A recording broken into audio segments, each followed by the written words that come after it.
Alright guys, today I'm going to be showing you guys how to install an Evil Energy oil catch can on any 99 to 06 Silverado GMC or really any GM product. So this is a catch can I got. It's from Evil Energy. Basically it's going to look like this. Okay, let's go.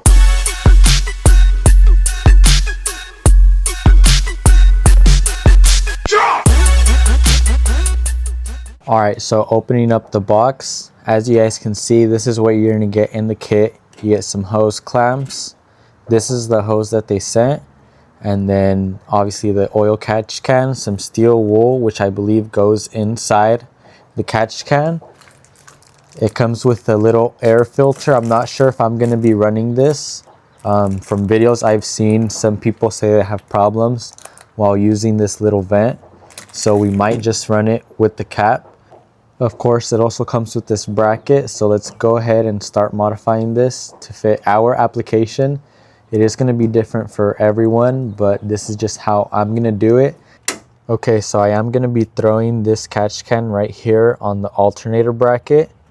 All right, so here we're going to be taking off this bottom bracket bolt. I believe it is just a little 10 millimeter. I have the grounds to my radiator fans right here. So this is a good ground, as you can see right here. It says ground if you need something bigger to go right here. Obviously applies to the same thing right there. So I used it for my radiator fans and I haven't had a problem with them so far. All right, after a little delay, because I don't know if you guys had seen, but there was actually a broken bolt in this hole. Here it is. Now back to what we're here for, the catch can.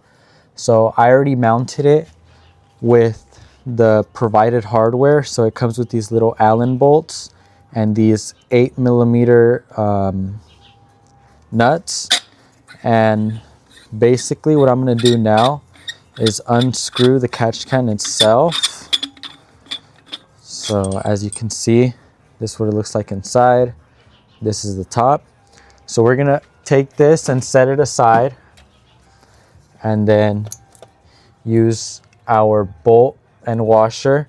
That way we just have easier access to screwing these in. Obviously we can't screw these bolts in with the catch can, the actual can part on there. So I'm going to go ahead and tighten up these bolts down here with a 10 millimeter socket. All right, so as you guys can see, we got it all mounted in there nice and tight.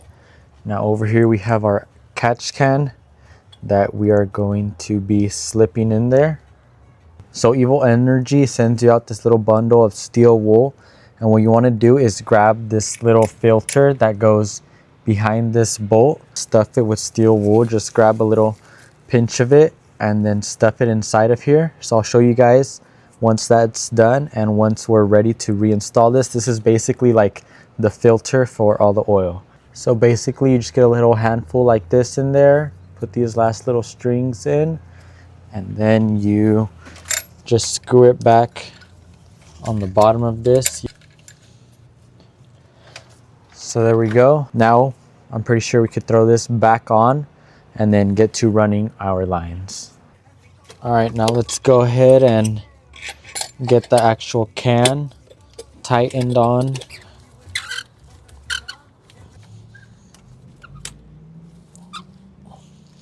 All right, as you can see, I just hand tightened it and that's super sturdy and firm. All right, next I'm gonna be using these fittings ready to fit for the provided line. It already has an O-ring and that's basically the gasket for it. I'm gonna snug them down with the wrench here in a bit. Good enough.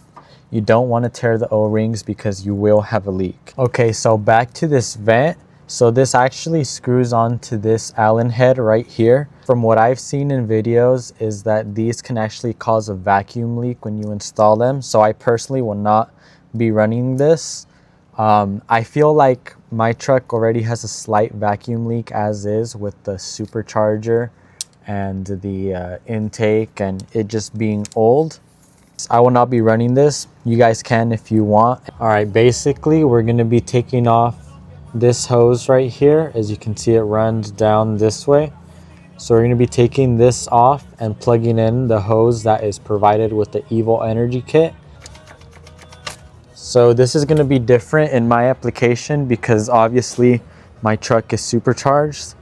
So what I'm gonna do is find where this runs to. I know it runs somewhere over here. Right there, that fitting. So I'm gonna figure out which one should be the in for our oil catch can and which one is the out, and then I'll update you guys once we get the hoses connected.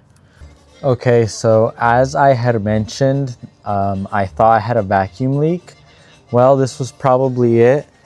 That's completely trash. I'll be using this hose. Now, I don't think this is gonna be enough to go from here all the way over to that valve cover port.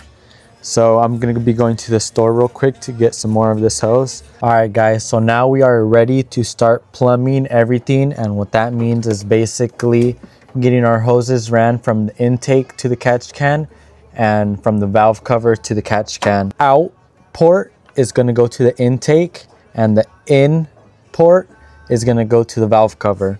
So what we're gonna do is plug it in over here on this side, and then I'm gonna measure the perfect length for it to run around this way. We're gonna hose clamp it down on both sides. Obviously we don't want this coming loose. All right, guys, so pretty much done. Here we have both of our fittings and our hoses neatly zip tied to the brake booster back there. All right, guys, so after driving the truck for a little bit just to the gym and then back home, I stopped at the gas station. Obviously you can see there's no leaks under there.